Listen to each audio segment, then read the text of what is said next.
Okay, so let's talk about something you've probably seen everywhere. Those headlines, right? AI is coming for our jobs. It feels like every other day another company is announcing huge layoffs and pointing the finger straight at artificial intelligence. But what's really going on behind those claims?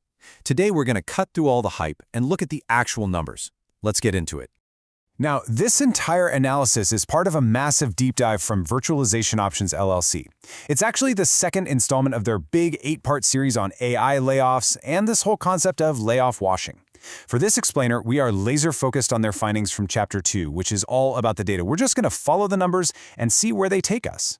So let's start with the big one, the number that grabbed all the headlines. In 2023, companies publicly claimed that 55,000 jobs were cut specifically because of AI. I mean, that's a huge, startling number, and it sounds like it confirms every sci-fi movie fear we've ever had. But hold on a second.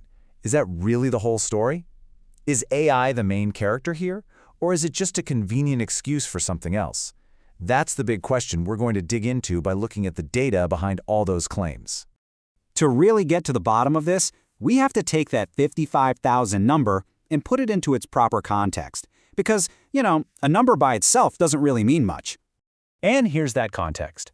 While 55,000 jobs were blamed on AI, the total number of layoffs that companies announced in 2023 was a staggering 1.17 million. Whoa, suddenly that first number looks a whole lot different, doesn't it? And this visual just makes it so incredibly clear. I mean, look at that. On the left, you've got this absolute mountain of total layoffs.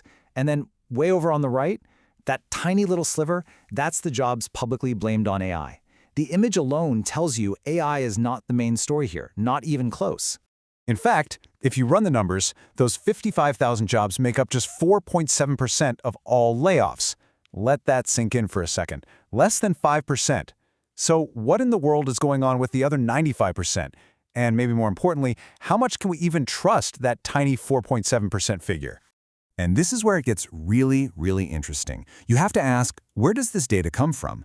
Well, it's based entirely on what companies say in their own press releases. So this isn't some independent audit, it's literally a measure of corporate PR. The key takeaway is this: the data tracks how often AI is mentioned as the reason, not how often it's the actual reason. That's a huge difference. And here's the kicker. The research found this massive disconnect. A lot of the companies blaming AI for layoffs don't actually have the AI technology in place to replace those workers. The tool they're citing as the cause, it often doesn't exist yet at the company, at least not in a form that could actually do the jobs they just cut. So why on earth would a company do that? Well, the research nails it right here. It's a very investor-friendly message. Think about it. Telling Wall Street you're cutting costs because you're an innovator on the cutting edge of AI sounds way better than admitting, oops, we hired too many people, or we missed our financial goals. It spins bad news into a forward-thinking success story. This whole tactic has become so common that the research actually gives it a name: AI redundancy washing. It's basically using AI as a shiny, high-tech excuse to justify layoffs that were probably going to happen anyway for much more boring, traditional business reasons. And the research found some super telling patterns. First, the companies that talk the most about AI weren't the ones with the best AI. Nope, they were the ones under the most financial stress. And second, guess when these AI announcements spiked? Right around earnings reports. The timing is a dead giveaway that the real audience for this AI story isn't us, it's investors. Okay, so if it's not really about AI for the most part, then what is driving all these layoffs? Let's peel back that AI narrative and look at the real and, frankly, much less glamorous reasons for all these job cuts. This chart, which is based on a deep analysis of the 2023 data, pretty much tells the whole story in a single image. It breaks down the real reasons companies were downsizing, and as you're about to see, AI is just a tiny, tiny piece of this puzzle. So look at this. The single biggest reason for layoffs, at a whopping 45%, was just fixing the massive hiring spree that happened during the pandemic. Companies just grew way too fast, and this is the painful correction. After that, you've got your usual suspects: good old-fashioned cost-cutting, restructuring, and pressure from investors. Add all that up, and you've got 90% of the cuts. And that little sliver at the very top, that's the 5% that can be chucked up to actual verifiable AI displacement.